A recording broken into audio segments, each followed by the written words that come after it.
Hello दोस्तों, जय हिंद, नमस्कार। कैसे हैं आप लोग? मैं सचिन एक बार पुनः स्वागत करता हूं आपके अपने पॉलिटी की क्लास में। दोस्तों, आज हम देखने वाले हैं राष्ट्रपति के कुछ बचे हुए अनुच्छेद, जो कि आज मेरे ख्याल से लास्ट होगा। राष्ट्रपति से जितने मैंने 52 से लेकर के 62 तक अनुच्छेद जितने भी आपको लिखाया गया था, जितनी भी हेडिंग आप यहाँ पर देख सकते हैं, वो सभी हेडिंग्स हमने कवर कर लिए हैं। बस आज का सेशन और है राष्ट्रपति के लिए, जो कि मेन अभी तो राष्ट्रपति का अनुच्छेद मोटा-मोटा देखें तो अभी बहुत सारे हैं, 356, 352, 360 ये सब चीज़ें उसमें समाहित है। लेकिन मेन जो टॉपिक है राष्ट्रपति का, वो 52 से लेकर के कहाँ तक है, 62 तक है। और हमने उसको एक-एक करके और सरल भाषा में इसे समझने का प्रयास किया, और मेरे ख्याल से आपको भी अच्छे से समझ में आ गया होगा, ठीक है? तो आज बचे हुए जो अनुच्छेद हैं 60 और 61 की बात करेंगे, जिसमें राष्ट्रपति के शपथ की बात की गई है, और 61 में महाभियोग की प्रक्रिया है। तो महाभियोग की प्रक्रिया क्या होती है, कैसे लाई जाती है और क्यों लाई जाती है, हम एक-एक चीज़ पर डिस्कस करेंगे। वीडियो में लास्ट तक बने रहना, और वीडियो अगर अच्छा लगे please like, subscribe and share जरूर करना। और दोस्तों, लास्ट में एक प्यारा सा कमेंट भी करना कि वीडियो आपको कैसी लगी, ताकि आपका फीडबैक हमें उत्तेजित करे, हमें मोटिवेट करे कि आपका जो फीडबैक है, यानी हमारे द्वारा जो आपको क्लास प्रोवाइड की जा रही, कि आपको आपके लिए सफल हो पा रही है या नहीं सफल हो पा रही है, ताकि हमें पता चले। वो पता कब चलेगा, जब आप कमेंट करेंगे, ठीक है? बाकी मैं अपनी तरफ से पूरी कोशिश करता हूँ दोस्तों कि जितने भी सरल भाषा से आपको समझाया जाए, ताकि आपको समझ में आ जाए, ठीक है?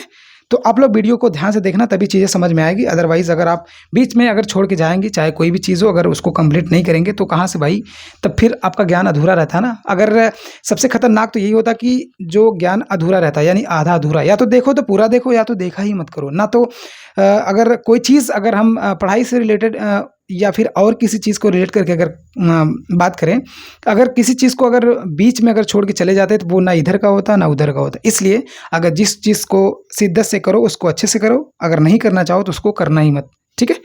तो चलिए आज के टॉपिक को शुरू करते हैं। आज का जो अनुच्छेद हमारा अनुच्छेद 60 आज हम देखेंगे, शपथ की बात करेंगे। और दोस्तों, एक-एक चीज़ इसमें सरल भाषा से समझाने की कोशिश की जा रही है, और कोई भी ऐसा टर्म आपको देखने को नहीं मिलेगा जो आपको समझ में नहीं आएगा। ऐसी कोई भी यहाँ पर लाइन जिसमें आपको दुविधा होगी, ऐसा मैं होने नहीं दूँगा। बस आप वीडियो को लास्ट तक देखते रहिएगा, और भी अच्छे से, ठीक है? तो आइए देखते हैं, शपथ की बात कर रहा है कि शपथ में कहा है कि राष्ट्रपति को जो शपथ दिलाता है, वो कौन दिलाता है दोस्तों? वो सर्वोच्च न्यायालय का मुख्य न्यायाधीश दिलाता है। क्या? जो राष्ट्रपति का शपथ दिलाता है, वो कौन दिलाता है? तो राष्ट्रपति का जो शपथ दिलाया जाता है, वो सर्वोच्च यानी सुप्रीम कोर्ट के मुख्य न्यायाधीश के द्वारा दिलाया जाता है, ठीक है? ये आपको बहुत बारीकी चीज़ है, इसको अच्छे से समझना, तभी चीज़ें समझ में आएंगी, ठीक है? तो जो राष्ट्रपति को शपथ दिलाता है, वो कौन दिलाता है? सर्वोच्च न्यायालय का मुख्य न्यायाधीश दिलाता है, ठीक है? सर्वोच्च न्यायालय का मुख्य न्यायाधीश दिलाता है। अच्छा, अगर सपोज दैट अगर मुख्य न्यायाधीश ना उपस्थित रहे, तब फिर राष्ट्रपति को शपथ कैसे दिलाया जाएगा? तभी तो उसका भी कोई प्रावधान है। सपोज दैट अगर जिस दिन राष्ट्रपति को शपथ दिलाने की बात हो, अगर उसी दिन जो सर्वोच्च न्यायालय के मुख्य न्यायाधीश है, या वो कहीं चले जाते हैं, या मौके पर नहीं होते हैं, या सपोज दैट उनकी मृत्यु हो जाती है, उनकी जगह मतलब कोई और आ जाता है, या कैसे, उसके बारे में हम देखेंगे। तो एक लाइन में अगर बोलें कि राष्ट्रपति के शपथ के ग्रहण के समय अगर मुख्य न्यायाधीश नहीं उपस्थित होगा, तो क्या करेंगे? उसी सर्वोच्च न्यायालय का जो सबसे वरिष्ठ न्यायाधीश होगा, उसी से क्या करेंगे? राष्ट्रपति का शपथ दिलवाया जाएगा। यहाँ पर आप देख सकते हैं, सर्वोच्च न्यायालय के वरिष्ठ न्यायाधीश से शपथ दिलवाया जाएगा, ठीक है? कब? जब मुख्य राष्ट्रपति वहां पर नहीं उपस्थित होंगे, तभी यह प्रक्रिया अपनाई जाएगी। अन्यथा मुख्य न्यायाधीश ही राष्ट्रपति को शपथ दिलवाएगा, ठीक है? इतनी चीज क्लियर हो गई होगी। तो यही लगे हाथ हम थोड़ा इसको भी देख लेते हैं कि जो राज्यपाल का जो शपथ है और उपराष्ट्रपति का शपथ है, किसमें है। तो लगे हाथ हम इसको भी देख लेते हैं कि जो राज्यपाल का शपथ ग्रहण की प्रक्रिया है, वो अनुच्छेद 159 में आपको देखने को मिल जाएगा। कहाँ पे? अनुच्छेद 159 में आपको देखने को मिल जाएगा। क्या? राज्यपाल की शपथ ग्रहण करने की जो अनुच्छेद है दोस्तों, वो 159 में आपको देखने को मिल जाएगा, ठीक है?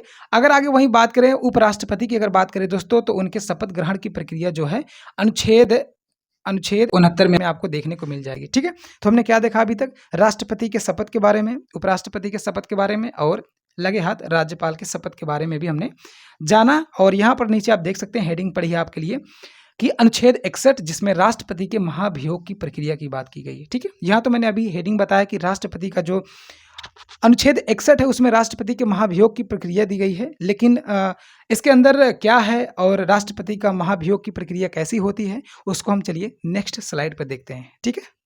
तो आइए दोस्तों देखते हैं कि अनुच्छेद 61 में जो महाभियोग की प्रक्रिया थी, वो क्या है दोस्तों? और इसे थोड़ा ध्यान से देखना, इसमें बहुत ही ज़्यादा कंसेप्चुअल है। अगर आप इसे अच्छे से नहीं देखेंगे तो दोस्तों ये चीज़ आपको समझ में नहीं आएगी, ठीक है? क्योंकि मैं इसके हेडिंग के साथ-साथ इसकी पूरी प्रक्रिया को बताने वाला हूँ कि महाभियोग जब लगता है, क्यों लगता है और किस प्रक्रिया के तहत लगता है, वो सारी चीज़ें मैं आपको डिस्कस करने वाला हूँ, ताकि आप अगर महाभियोग प्रक्रिया को समझ लेंगे, तो अगर अच्छे से समझेंगे दोस्तों तभी नहीं भूलेगा। अगर आप आधा-अधूरा समझेंगे तो ज़ाहिर-सी बात है भूल जाए, क्योंकि इसमें बहुत ज़्यादा कंसेप्चुअल है, इसमें इसके अंदर बहुत सारी चीज़ें बात की गई हैं, बहुत ही कंसेप्चुअल चीज़ें हैं, तो आपको समझना ज़रूरी है। तो इसलिए आपको वीडियो को ध्यान से देखना पड़ेगा, तभी ये प्रक्रिया आपको समझ में आएगी और उसको मैं बहुत ही सरल वे में समझाने की कोशिश करूँगा, ताकि आपको अच्छे से समझ में आ जाए, ठीक है? तो आइए देखते हैं अनुच्छेद 61 जिसमें महाभियोग की प्रक्रिया की बात की गई है। इसमें कह रहा है कि राष्ट्रपति का महाभियोग की प्रक्रिया का प्रावधान है। क्या? अनुच्छेद 61 की बात करें तो उसमें राष्ट्रपति के महाभियोग की प्रक्रिया का प्रावधान किया गया है, ठीक है? आइए देखते हैं कि इनकी जो महाभियोग की प्रक्रिया है दोस्तों, वो कैसे लाई जाती है, ठीक है? इसी जो ये प्रक्रिया है दोस्तों, इसी को अर्धन्यायिक प्रक्रिया भी कहा जाता है। क्या दोस्तों? इसी को अर्धन्यायिक प्रक्रिया भी कहा जाता है। यहाँ से डायरेक्ट क्वेश्चन आपको पीसीएस में देखने को मिल जाएगा। आप पीवाईक्यू उठाकर देखेंगे तो आपको यहाँ से क्वेश्चन आपको इस टर्म पे क्वेश्चन आपको देखने को मिल जाएगा कि इसे अर्धन्यायिक प्रक्रिया भी कहा जाता है, या यह कह सकते हैं कि यह अर्धन्यायिक प्रक्रिया भी कहलाती है, ठीक है? आई थिंक आपको यहाँ तक क्लियर हो गया होगा, ठीक है? उसके बाद आगे आइए देखते हैं आगे। आगे कह रहा है दोस्तों क्या? कि यहाँ पे मैंने हेडिंग दिया है आपको समझने के लिए, ताकि एक-एक चीज़ आपको क्लियर होते चले। क्या? कि कब लाया जाता है महाभियोग? यानी जब राष्ट्रपति के ऊपर महाभियोग लगाया जाता है, तो कब लाया जाता है और आखिर जब महाभियोग उन पे लगाया जाता है, तो क्यों लगाया जाता है? उसका कोई रीज़न तो होगा भाई कि महाभियोग प्रक्रिया अगर लगाई जा रही है, तो कहीं न कहीं कोई न कोई ज़रूर रीज़न रहा होगा जिसकी वजह से राष्ट्रपति के ऊपर महाभियोग की प्रक्रिया लाई जा रही है, ठीक है? तो आइए देखते हैं। कह रहा कि यदि राष्ट्रपति मंत्रिपरिषद के सलाह के अनुरूप कार्य ना करे। क्या दोस्तों? यदि जो मंत्रिपरिषद होती है, क्या दोस्तों? जो मंत्रिपरिषद होती है, वो बेसिकली जो राष्ट्रपति कार्य करते हैं, वो मंत्रिपरिषद के सलाह पर ही कार्य करते हैं, ठीक है? क्या? मंत्रिपरिषद के सलाह पर ही कार्य करते हैं कौन? राष्ट्रपति। अगर राष्ट्रपति मंत्रिपरिषद की सलाह के अनुरूप कार्य ना करें, तब जाकर के मंत्रिपरिषद के द्वारा क्या? राष्ट्रपति के ऊपर महाभियोग की प्रक्रिया लाई जाती है, यानी उनको पद से हटाने का प्रक्रिया वहीं से इन लोगों के मन में आना शुरू हो जाती है। क्या दोस्तों? अगर मंत्रिपरिषद की सलाह पर राष्ट्रपति कार्य नहीं करता है, तब जाकर के राष्ट्रपति के खिलाफ महाभियोग लाया जाता है, ठीक है? ये चीज़ आपको क्लियर हो गया होगा कि कब लाया जाता है महाभियोग? तब लाया जाता है दोस्तों, जब मंत्रिपरिषद के अनुरूप राष्ट्रपति कार्य ना करे, तो राष्ट्रपति के ऊपर महाभियोग की प्रक्रिया लाई जाती है, या राष्ट्रपति के ऊपर महाभियोग लगाया जाता है, ठीक है? यहाँ तक तो हमने जान लिया। तो आइए इसके आगे देखते हैं। आगे कह रहा है कि महाभियोग की प्रक्रिया दोस्तों वो किस सदन में लाई जाती है, यानी किस सदन का मतलब है कि जैसे लोकसभा में लाई जाती है या राज्यसभा में लाई जाती है, तो इसको आपको ध्यान से समझना है। क्या दोस्तों? इस चीज़ को आपको ध्यान से समझना है कि राष्ट्रपति के जो महाभियोग की प्रक्रिया जो लाई जाती है, वो किस सदन में लाई जाती है, तो वो लोकसभा या राज्यसभा किसी में भी लाई जा सकती है। क्या दोस्तों? जो राष्ट्रपति के महाभियोग की प्रक्रिया दोस्तों, जो राष्ट्रपति के महाभियोग की प्रक्रिया है, उसे या तो राज्यसभा में लाया जाता है या फिर लोकसभा में लाया जाता है। मतलब किसी पार्टिकुलर में फिक्स नहीं है कि ये राज्यसभा में ही लाया जाएगा या लोकसभा में ही लाया जाएगा। इसे लोकसभा, राज्यसभा किसी में भी लाया जा सकता है। जैसा कि आप देख सकते हैं, इसे लोकसभा और राज्यसभा किसी भी सदन में इसे लाया जा सकता है, ठीक है? यहाँ तक तो आपको क्लियर हो जाना चाहिए। आइए उसके बाद देखते हैं, कह रहा है कि जिस भी सदन में लाया जाएगा, क्या दोस्तों? जिस भी सदन में राष्ट्रपति के महाभियोग की प्रक्रिया लाई जाएगी, उसमें क्या कहा गया है, इसको थोड़ा ध्यान से देखना। यहाँ पर थोड़ा-सा कंसेप्चुअल क्लैरिटी आपको करना पड़ेगा, ठीक है? कह रहा है कि जिस भी सदन में लाया जाएगा, चाहे लोकसभा का सदन हो, चाहे राज्यसभा का सदन हो। क्या? जिस भी सदन में लाया जाएगा, चाहे लोकसभा का सदन हो, चाहे राज्यसभा का सदन हो, यानी जिस सदन में लाया जाएगा, उसके कुल क्या दोस्तों? उसके कुल 1/4 सदस्यों का हस्तांतरण किया जाएगा, मतलब उसका हस्ताक्षर किया जाएगा। किसका? जिस भी सदन में, ये लोकसभा में लाया जाएगा तो लोकसभा का, राज्यसभा में लाया जाएगा तो राज्यसभा के कुल सदस्यों का 1/4, क्या दोस्तों? 1/4 सदस्यों का हस्ताक्षर किया जाएगा। क्या? हस्ताक्षर किया जाएगा। हस्ताक्षर करके 14 दिन पूर्व राष्ट्रपति को नोटिस दे दी जाती है।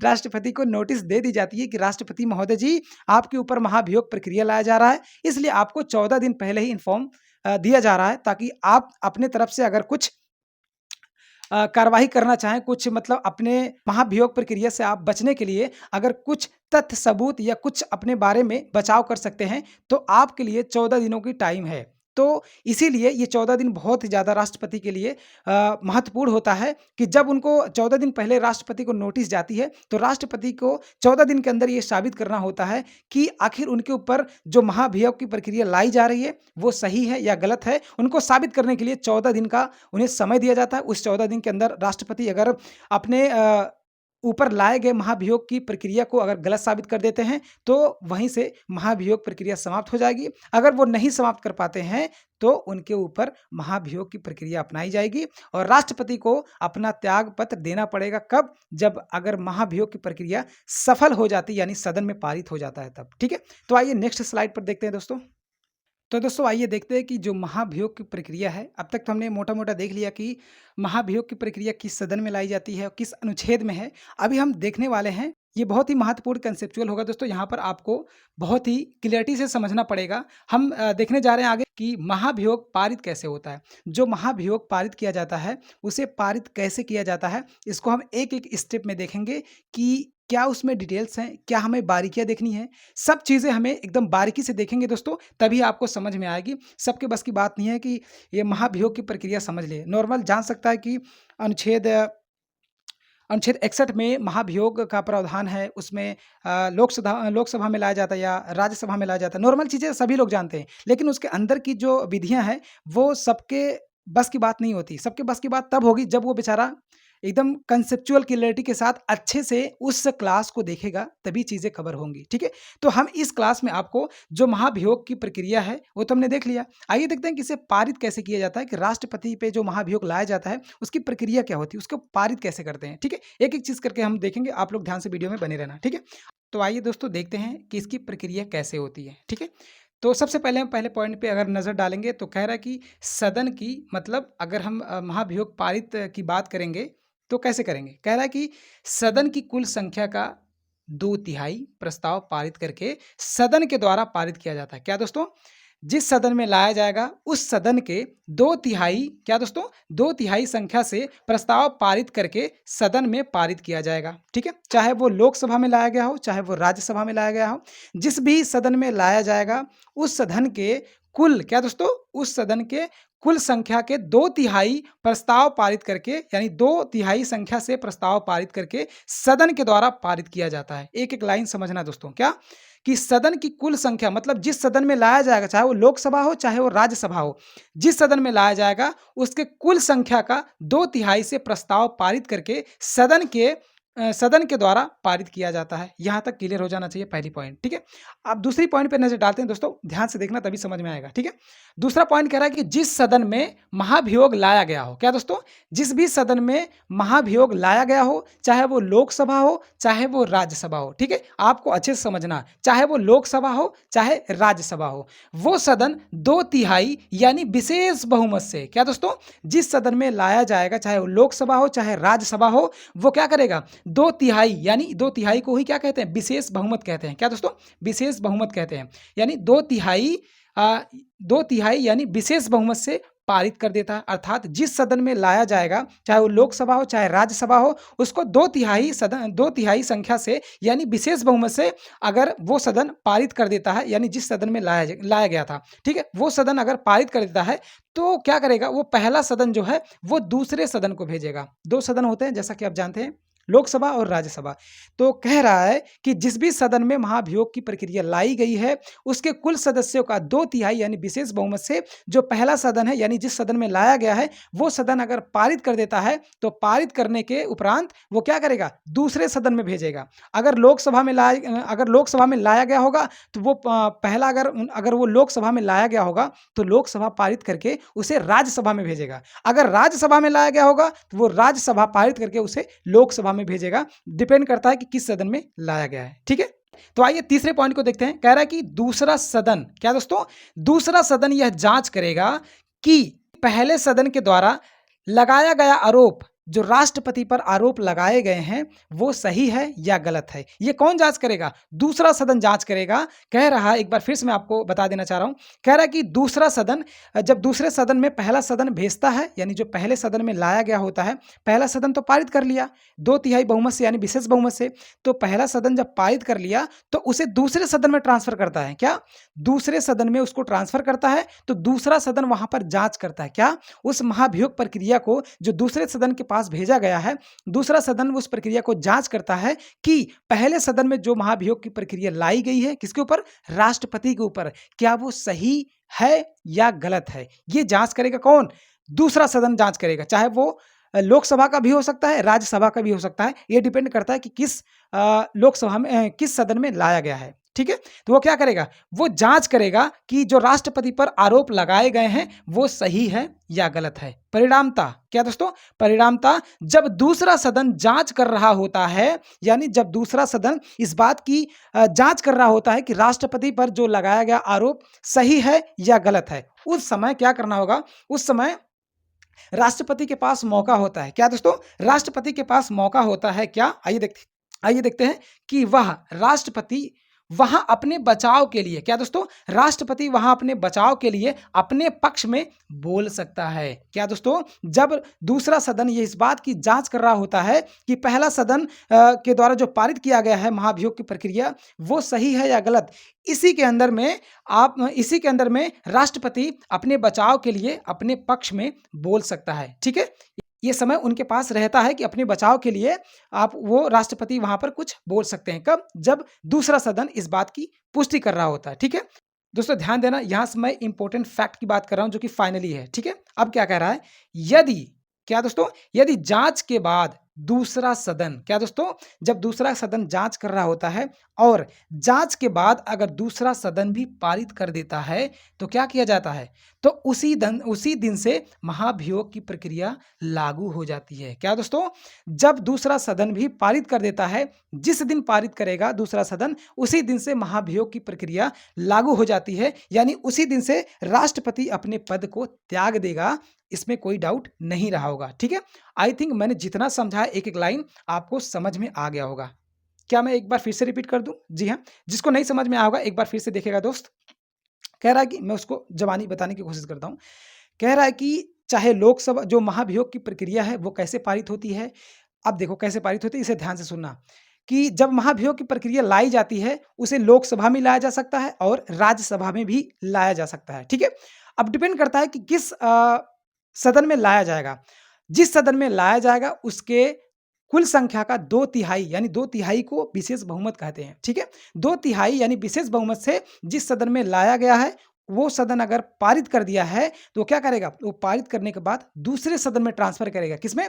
दूसरे सदन में ट्रांसफर करेगा। तो क्या करेगा? दूसरा सदन, जब दूसरे सदन के पास वो ट्रांसफर यानी जो प्रक्रिया है वो दूसरे सदन के पास अगर पहुंचती है तो दूसरा सदन क्या करेगा? उसकी जांच करेगा। क्या? जो महाभियोग की प्रक्रिया लाई गई है उसकी जांच करेगा कि जो पहला सदन है जिसपे राष्ट्रपति के ऊपर जो महाभियोग की प्रक्रिया लाई गई है, जो पहला सदन जांच किया है वो सही जांच किया है या गलत जांच किया है। दूसरा सदन यही जांच करेगा कि पहले सदन के द्वारा पारित किया गया जो ये प्रावधान है वो राष्ट्रपति पे जो आरोप लगाया गया है वो सही है या गलत है। ठीक है, जब दूसरा सदन इस बात की जांच कर रहा होता है तो राष्ट्रपति के पास ये मौका होता है कि वो अपने बचाव के लिए अपने पक्ष में कुछ बोल सकता है। ठीक है, उसके पास ये मौका होता है। अगर इसमें राष्ट्रपति अपने आप को साबित कर देता है कि जो उस पर लाई गई महाभियोग की प्रक्रिया है अगर वो गलत है तो वहीं पर राष्ट्रपति का महाभियोग समाप्त हो जाता है। अगर राष्ट्रपति इस बात को साबित नहीं कर पाता है तो क्या किएगा? अगर राष्ट्रपति इस बात को साबित नहीं कर पाता है तो दूसरा सदन भी क्या करेगा? उस प्रक्रिया को पारित कर देगा। क्या? दूसरा सदन भी उस प्रक्रिया विधि को क्या करेगा? पारित कर देगा। और जब दूसरा सदन भी उस प्रक्रिया को पारित कर देगा तो राष्ट्रपति पर क्या होगा? राष्ट्रपति पर उसी दिन से महाभियोग लागू हो जाएगा और राष्ट्रपति को उसी दिन अपने पद से त्याग करना पड़ेगा। क्या दोस्तों? उसी दिन राष्ट्रपति को अपने पद से त्याग करना पड़ेगा। लेकिन आज तक किसी भी राष्ट्रपति के ऊपर ऐसी महाभियोग की प्रक्रिया नहीं लाई गई है। क्या दोस्तों? अभी तक किसी भी राष्ट्रपति के ऊपर महाभियोग की प्रक्रिया नहीं लाई गई है। ठीक है दोस्तों? तो आशा करते हैं कि मैंने बहुत ईमानदारी से और बहुत ही क्लियरिटी के साथ आपको समझाने की कोशिश की है और आपको अच्छे से समझ में आ जाएगा अगर आप इसे अच्छे से देखे होंगे तो। मैं उम्मीद करता हूँ कि हर दोस्त अच्छे से देखा होगा और इस क्लास का लाभ वो उठाया होगा। अब तक जिस भाई, जिस दोस्त को महाभियोग की प्रक्रिया नहीं समझ में आई होगी, मैं आशा करता हूँ कि आज के बाद वो इस महाभियोग की प्रक्रिया को नहीं भूलेगा। ये मैं अपने दिल से बोल रहा हूँ क्योंकि मैं इसको बहुत अच्छे से समझाया हूँ, एक-एक चीज़ समझाया हूँ दोस्तों, ताकि आपको एक-एक वर्ड की मैं इसमें व्याख्या किया हूँ कि क्या कह रहा है, तो इसमें आपको भूलना नहीं चाहिए, ठीक है? अगर एक बार नहीं समझ में आता तो प्लीज़ उसको क्लास खत्म होने के बाद एक बार और रिविज़न करना। अगर एक बार फिर रिविज़न करने से नहीं समझ में आता तो कम से कम 2 से 3 बार रिविज़न कर लेना मेरे भाई। ज़्यादा से बहुत उड़ के जाएगा, 20 से 25 मिनट का क्लास होगा। अगर आपको महाभियोग की प्रक्रिया यहाँ पर क्लियर हो जाती है, तो मानिए, यकीन मानिए दोस्तों, यहाँ से कई क्वेश्चन बने हैं, मेंस में भी और प्री में भी डायरेक्ट क्वेश्चन बने हैं, ठीक है? तो आज हमने क्या किया है, राष्ट्रपति का जो अनुच्छेद है पूर्णतः हमने समाप्त कर दिया, मतलब जो मेन राष्ट्रपति का अनुच्छेद है उसको हमने समाप्त कर दिया है, ठीक है? तो कल हम देखेंगे, नए टॉपिक को शुरुआत करेंगे। ठीक है दोस्तों, तो मेरे तरफ से यही उम्मीद है दोस्तों, मेरे तरफ से आपसे यही रिक्वेस्ट है कि प्लीज़ अगर वीडियो अच्छा लगा होगा तो प्लीज़ वीडियो को लाइक करके चैनल को सब्सक्राइब कर देना और प्लीज़ एक प्यारा-सा कमेंट ज़रूर करना दोस्तों, ताकि आपका कमेंट हमें मोटिवेट करे, हमें और हार्ड वर्क करने के लिए प्रेरित करता है, ताकि हम आपके लिए अच्छे से अच्छे कंटेंट लाएँ, ताकि आपको फ्री में चीज़ें प्रोवाइड हो सकें। जो चीज़ें आपको पेड कोर्स में दी जाती है, चाहे कोई कोर्स बेचता है, चाहे यूट्यूब पे भी प्राइवेट कर देता है, बट मेरा उद्देश्य है मैं इस चैनल पर आपको फ्री में पढ़ाऊँ। चाहे कोई कोर्स चलाया जाता है, चाहे कोई थ्योरी बेसिस पे क्लासेस चलाई जाती हैं, चाहे कोई एमसीक्यू बेसिस पे चलाई जाती हैं, तो उस चीज़ में आपको एक भी पैसा देना नहीं पड़ेगा। ये मैं आपसे प्रॉमिस कर रहा हूँ आज भी और फ्यूचर के लिए भी, कभी भी आपको एक पैसे देने नहीं पड़ेंगे, ठीक है? बस आप लोगों से गुज़ारिश यही है, आप लोगों से रिक्वेस्ट यही है दोस्तों कि प्लीज़ हमें ज़्यादा से ज़्यादा सपोर्ट करिए, थोड़ा आगे बढ़ाइए। उसके बाद हम अपने तरफ से पूरा फ्री कर देंगे, ताकि आपको, चाहे मेरे दोस्त जो कोर्स खरीदने लायक हो या ना हो, हर दोस्त के पास वो कंटेंट मैं पहुँचाने की कोशिश करूँगा जो पैसे देकर पढ़ता है। बस आपको यकीन करके अ, इस चैनल को सब्सक्राइब करना है और अपना प्यार दिखाना है। अगर आप हमें सपोर्ट करेंगे तो ज़ाहिर-सी बात, हम आपके लिए हमेशा खड़े खड़े रहेंगे दोस्तों। और इस समय बज रहे हैं, घड़ी में बज रहे हैं इस समय 1:30 बज रहे हैं दोस्तों, 1:30 बजे मैं आपके लिए क्लास रेडी कर रहा हूँ, ठीक है? डेली मैं आपको 1:30 से 2 बजे के अंडर में आपकी क्लास अपलोड करता हूँ, आपकी क्लास को रिकॉर्ड करता हूँ। आप देख सकते हैं कि मैं पसीने से लत हूँ। बाकी मैं मेरी तरफ से आपके लिए इतना पसीना बहाना मेरे लिए कोई आम बात नहीं है, मैं कर सकता हूँ, बट आप लोगों से रिक्वेस्ट है, प्लीज़ दोस्तों सपोर्ट करना, ठीक है दोस्तों? तो आज की क्लास को हम यहीं पे करते हैं समाप्त, कल फिर से मिलते हैं नए ऊर्जा के साथ, नए सेशन में, तब तक के लिए जय हिंद, वंदे मातरम।